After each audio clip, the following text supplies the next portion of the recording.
नमस्कार दोस्तों, इस वीडियो में हम क्लास 9th की किताब लोकतांत्रिक राजनीति का तीसरा अध्याय चुनावी राजनीति और थोड़ा सा टॉपिक पीछे बस गया था, पढ़ रहे हैं।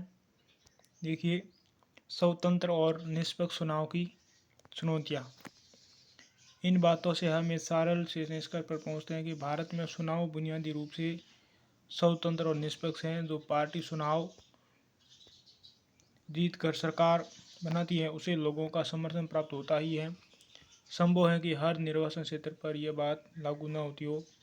कुछ उम्मीदवार पैसों के जोर पर या गलत तरीकों से जीत हो सकते हैं, पर चुनाव का कुल नतीजा अभी भी लोगों के हिस्सा को ही बताता है। पिछले 50 वर्षों में हमारे देश में इस सामान्य नियम के थोड़े बहुत अपवाद हैं और यही चीज़ भारतीय चुनाव प्रणाली को लोकतांत्रिक बनाती हैं। पर जब आप थोड़े ज़्यादा गंभीर मसलों पर गौर करके कुछ सवाल उठाएंगे तो तस्वीर थोड़ी अलग हो लगेगी।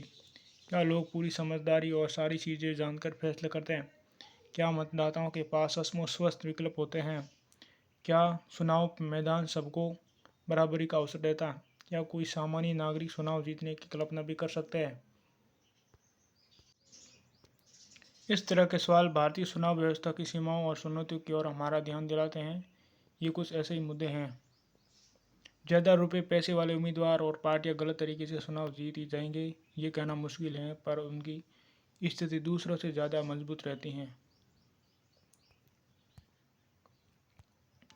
देश के कुछ इलाकों में आपराधिक पृष्ठभूमि और संबंधों वाले उम्मीदवार दूसरों को चुनाव मैदान से बाहर करने और बड़ी पार्टियों के टिकट पाने में सफल होने लगते हैं। अलग अलग पार्टियों में कुछ एक परिवारों का जोर है और उनके रिश्तेदार आसानी से टिकट पा जाते हैं। अक्सर आम आदमी के लिए चुनाव में कोई ढंग का विकल्प नहीं होता, क्योंकि दोनों प्रमुख पार्टियों की नीतियां और व्यवहार कमोबेश एक से होते हैं। बड़ी पार्टी की तुलना में छोटे दलों और निर्दलीय उम्मीदवारों को कई तरह की परेशानियां उठानी पड़ती है। ये सुनीतियाँ भारत की ही नहीं है, कई स्थापित लोकतंत्रों की भी यही स्थिति है। लोकतंत्र में जो लोग आस्था रखते हैं उनके लिए ये चीज़ें गहरी चिंता का विषय हैं। इनमें से कुछ समस्याओं से मुक्ति पाने के लिए चुनाव प्रणाली में ज़रूरी बदलावों की मांग नागरिकों, सामाजिक कार्यकर्ताओं और संगठनों की तरफ से होती रही है। क्या आप कुछ चुनाव सुधार सकते हैं? इन चुनौतियों का सामना करने के लिए एक आम नागरिक क्या कर सकता है? राष्ट्रीय मतदाता दिवस प्रतिज्ञा।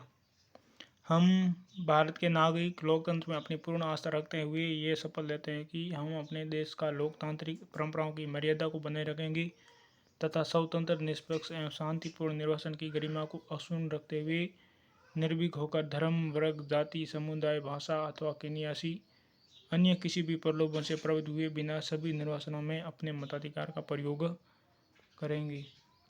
इस प्रकार से हमारा ये पाठ कंप्लीट हुआ। हम फिर मिलेंगे, चौथे पार्ट में जल्दी मिलने वाला है। तब तक के लिए आप सभी को धन्यवाद। मेरे वीडियो को देखते रहिए, शेयर करते रहिए, लाइक करते रहिए और यूट्यूब चैनल को सब्सक्राइब कीजिए और ज़्यादा से ज़्यादा कमेंट कीजिए, ताकि मैं कुछ कमी लगे तो मुझे बताइए आप कमेंट करके, ताकि मैं कुछ सुधार कर सकूं। ठीक, धन्यवाद सभी को।